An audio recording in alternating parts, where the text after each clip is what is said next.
हाँ, तो एक बार फिर से दूसरे भाग में आपका स्वागत है।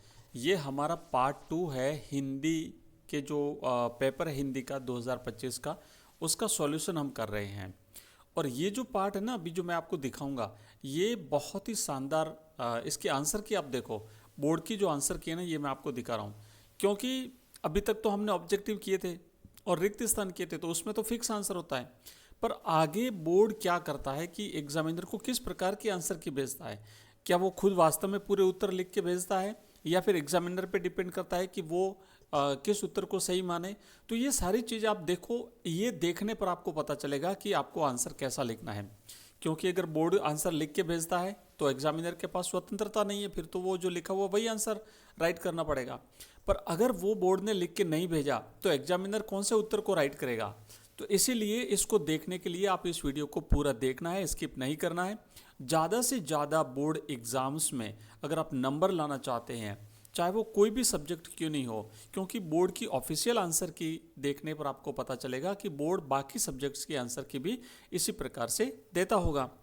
तो ये हिंदी अनिवार्य के आंसर की पेपर के साथ हम देख रहे हैं। आइए, हमने यहाँ तक देखो ये सारे प्रश्न कर लिए थे। अगर कोई नए बच्चे जुड़े तो मैं बता दूं कि ये हिंदी अनिवार्य कक्षा 12 का 2025 का पेपर है, जिसका मैं ऑफिशियल आंसर की के साथ में आपको सॉल्यूशन करा रहा हूँ। और इसका पहला भाग अगर आपने नहीं देखा तो आपको डिस्क्रिप्शन में लिंक मिल जाएगा, या फिर ऊपर आई बटन पर भी आपको लिंक मिलेगा, वहाँ से आप देख लेना। अब हम सेकेंड पार्ट में जो हमारा तीसरा प्रश्न है, यहाँ से इसको हल करना शुरू करेंगे। और ये रहा हमारा तीसरा प्रश्न कि निम्नलिखित अपठित गद्यांश को पढ़कर पूछे गए प्रश्नों के उत्तर अपनी उत्तर पुस्तिका में लिखिए। तो अब हम पूरे गद्यांश को नहीं पढ़ेंगे, सिर्फ प्रश्न पर जाएंगे। और पहले प्रश्न का उत्तर क्या लिखा है कि उपर्युक्त गद्यांश का उचित शीर्षक लिखिए। तो मैंने आपको जब हमने गद्यांश हल किया था, मैं आपको बताया था, मैं इस नेक्स्ट वीडियो जो हमारी होगी उसमें बता दूंगा किस तरीके से आपको शीर्षक निकालना है, क्योंकि शीर्षक में सबसे ज़्यादा बच्चे कंफ्यूज रहते हैं। तो पहली बात तो ध्यान रखनी है कि किसी भी गद्यांश की पहली और दूसरी पंक्ति में लगभग शुरुआत की 2 पंक्तियां या फिर लास्ट की 1 या 2 पंक्ति में आपको उसका शीर्षक मिलता है। संभावना तो पहली दूसरी पंक्ति में मिल जाता है, रहती है लगभग संभावना, तो ध्यान देना है। तो यहाँ पर उपयुक्त गद्यांश का उचित शीर्षक क्या है? चरित्र बल मनुष्य का सर्वोत्तम गुण है। मनुष्य अपने चरित्र की शक्ति से अनेकानेक आपत्तियों, विपत्तियों और कठिनाइयों का सामना करता है। तो अब आपने देखा ना कि बात यहाँ पे चरित्र की हो रही है, तो अब आप इसके आंसर क्या हो सकते हैं मैं आपको यहाँ पे दिखाता हूँ। ऐसा नहीं है कि खाली इसका एक ही आंसर होगा। जैसे आपके पास शब्द भंडार, वैसे आप इसके आंसर बना सकते हो। तो क्या लिखा हुआ है? आप चाहो तो केवल चरित्र लिखो, आप चाहो तो चरित्र बल लिख सकते हो, आप चाहो तो सच्चरित्र आदि उचित उत्तर स्वीकार्य है। तो अब ये बोर्ड ने एग्जामिनर पे डाल दिया कि अगर किसी बच्चे ने चरित्र लिखा है तब भी उसका उत्तर मान्य है, अगर किसी बच्चे ने चरित्र बल लिखा है तो उसका उत्तर भी मान्य है, अगर किसी ने सच्चरित्र लिखा है तो भी वो उत्तर जो है वो राइट होगा। तो इस तरीके से आप डरे मत, जैसा आपको आता है वैसा आप जो है वो उसका शीर्षक लिख दीजिए। दूसरा प्रश्न है कि मनुष्य का सर्वोत्तम गुण क्या है? तो साफ साफ लिखा है कि मनुष्य चरित्र बल है ना, चरित्र बल जो है वो मनुष्य का सर्वोत्तम गुण है। तो दूसरे का आंसर क्या हो गया? चरित्र बल, ये हो गया, आपके सामने लिखा हुआ है। उसके बाद फिर आगे बढ़ेंगे। अगला प्रश्न क्या है कि चरित्र की शक्ति से मनुष्य क्या क्या कर सकता है। तो हम गद्यांश को तो नहीं पढ़ेंगे, आप लोग पढ़ लेना, मैं आपको पीडीएफ अवेलेबल करा दूंगा। पर लिखा है कि अनेक आपत्तियों, विपत्तियों और कठिनाइयों का सामना कर सकता है। जैसा कि हमने यहाँ पे पंक्ति पढ़ी थी, इसमें ये लिखा हुआ है कि व्यक्ति क्या क्या कर सकता है अपने चरित्र बल की शक्ति से। उसके बाद अगला प्रश्न देखो कि उत्तम चरित्र का होना किस लिए आवश्यक है। तो आंसर दिखाता हूँ, यहाँ पे देखो कि सम्मान पूर्वक और सफल जीवन व्यतीत करने के लिए उत्तम चरित्र का होना आवश्यक है। अब ध्यान देना एक बात ये विशेष रूप से कि यहाँ पर संक्षिप्त उत्तर लिखा हुआ है, आपको संक्षिप्त नहीं लिखना है, जहाँ तक हो सके पूरा वाक्य बना के लिखना है, कम से कम हिंदी में तो ऐसा करना है आपको। उसके बाद देखो नेक्स्ट क्या है कि मनुष्य को सच्चरित्र बनने का प्रयास क्यों करना चाहिए। तो जीवन में सुख, शांति और आनंद से भरपूर बनाने के लिए, है ना, जीवन को ऐसा बनाना है तो आपको सच्चरित्र बनना पड़ेगा। और सच्चरित्रता के अभाव में केवल बौद्धिक ज्ञान किसके समान है? तो सुगंधित शव के समान है। ठीक है, तो इस तरीके से आपने देखा, अगर आप 6 प्रश्न राइट करते हो तो आपके एक 6 नंबर आ जाएंगे। अगला क्वेश्चन क्या है कि मेरो मन अनंत कहाँ सुख पावे। अब थोड़ा सा अनंत है यहाँ पे, है ना, अनंत है। अब देखो इसका उपयुक्त शीर्षक क्या है, तो मैं आपको इन सब के आंसर बता देता हूँ। पहले एक बार प्रश्न देख लेते हैं, आप लोग इन्हें मिलान कर लीजिए। तो पहला तो है कि उपयुक्त का शीर्षक बताना है, उसके बाद जहाज का पंछी उड़कर कहाँ जाता है, उसके बाद गंगा के जल को छोड़कर कुआं खुदवाने वाले व्यक्ति को कवि ने क्या कहा है, करील के फल किसे अच्छे नहीं लगते, मेरो मन अनंत कहाँ सुख पावे, और पियासो शब्द का अर्थ क्या है। तो इन सबके उत्तर यहाँ पे दिए हुए हैं। ऑप्शन ए के विनय, ईश्वर प्रेम आदि उचित शीर्षक स्वीकार्य हैं। पुनः जहाज पर ही लौट आता है। दुर्मति अज्ञानी मूर्ख, मधुकर भ्रम को क्योंकि उसने आम का रस पहले ही चख लिया है। कवि का मन ईश्वर के चरणों के अतिरिक्त कहीं और सुख नहीं पाता है और प्यासा है। तो इस तरीके से हमने देखो ये किया है। अब हम करेंगे जो हमारा खंड ब है। यहाँ से देखो खंड ब शुरू होता है, इसे ध्यान से समझना है क्योंकि इसमें से प्रश्न बिल्कुल आपके रिपीट होंगे, बिल्कुल आपकी परीक्षा में इसमें से प्रश्न आ सकते हैं। इसीलिए इन प्रश्नों को अच्छी तरह से समझें, इसके उत्तर को हो सके तो लिख लें, नहीं तो कम से कम याद तो कर लें, क्योंकि अब समय नहीं है लिखने का, तो याद जरूर कर लें। पांचवा प्रश्न क्या लिखा हुआ है आपके सामने कि समाचार लिखते समय कितने ककारों को ध्यान में रखा जाता है, परिचय दीजिए।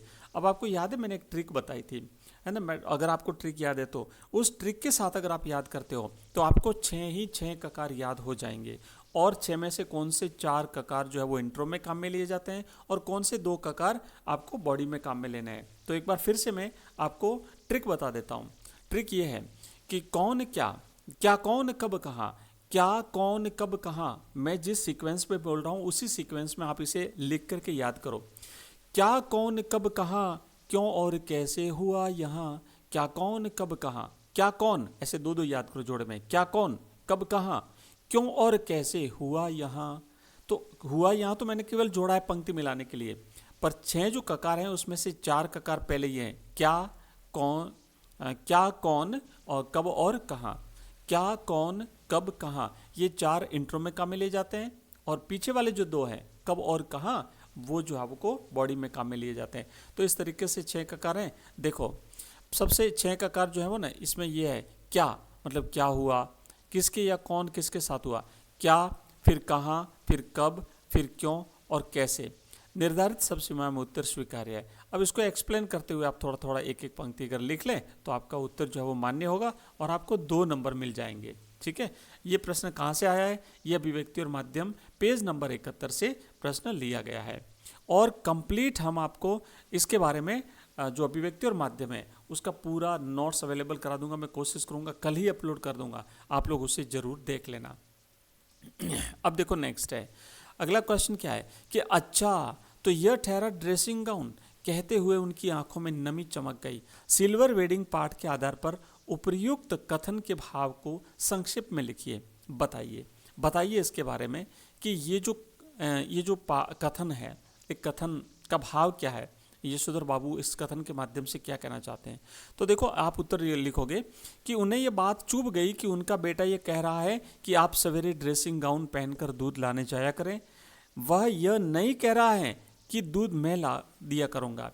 आशय के भाव उत्तर स्वीकार है, मतलब ऐसा अगर उत्तर लिखा गया तो उसे स्वीकार किया जा सकता है। तो अब आप देख रहे हो ना कि बोर्ड आंसर लिख के तो भेजता है पर कंप्लीट आंसर नहीं है। ऐसा नहीं कि बस यही उत्तर स्वीकार है और बाकी उत्तर गलत है।